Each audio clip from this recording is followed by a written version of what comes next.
বন্ধুরা, আজ মিউজিক ইন্ডাস্ট্রির দুই পাহাড়ের মুখোমুখি লড়াই। একদিকে 90 দশকের সেই জাদুকরী যার গান ছাড়া প্রেম যেন অসম্পূর্ণ, তিনি হলেন কুমার শানু।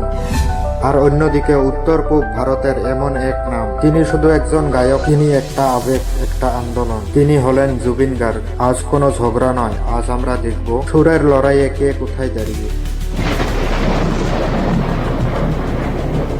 কলকাতার কেদারনাথ ভট্টাচার্য থেকে মুম্বাইয়ের কুমার শানু হয়ে ওঠেন, এই পথটা মোটেও সহজ ছিল না। কিশোর কুমারের ভক্ত এই মানুষটি যখন প্লেব্যাক শুরু করেছিলেন, তখন কেউ ভাবেনি তিনি একদিনে 28টি গান গিনেস ওয়ার্ল্ডে রেকর্ড। 1990 সালে আশিকি চলচ্চিত্রে গান দিয়ে তিনি এমন ঝড় তুললেন, যা তাকে টানা 5 বার ফিল্ম অ্যাওয়ার্ডে। কুমার শানু মানে মিষ্টি মলু, ভাঙা হৃদয়ের শান্তন আর প্রেমের অমর সাউন্ড।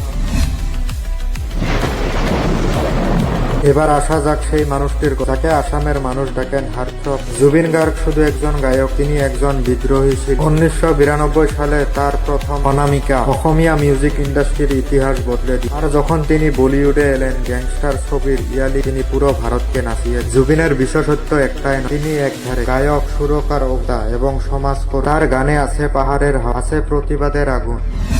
পার্থক্যটা ঠিক এখানে। কুমার শানু হলেন রোমান্টিকতার সম্রাট, প্রেমে পড়ুন অথবা বিবাহে শানুর গানে আপনার ঔষধ। অন্যদিকে জুবিন গার্গ হলেন এনার্জির খনি। তিনি রোগ, ফোক আর প্রতিবাদকে একসাথে মিশিয়ে 52টি বেশি ভাষায় গান গেয়ে তিনি প্রমাণ করেছেন সঙ্গীতের কোনো সীমা। শানু যেখানে মডেলের রাজা, জুবিন সেখানকার ফোকের জাদুকর। আসলে দুই শিল্পীকে আমাদের দরকার। কুমার শানু আমাদেরকে শৈশবকে রঙিন, আর জুবিন গার্গ আমাদেরকে দিয়ে মাটির ভালোবাসা আর লড়াইয়ের ভাষা। কুমার শানু যদি এক বিশাল মহাসাগর, তাহলে জুবিন গার্গ হলে ব্রহ্মপুত্রর সেই উত্তাল। আপনার মতে কার গান আপনার মনে বেশি কাছাকাছি? কমেন্টে লিখুন। আর ভিডিওটা যদি ভালো লাগে তাহলে লাইক, কমেন্ট, শেয়ার এবং সাবস্ক্রাইব করে যাবেন।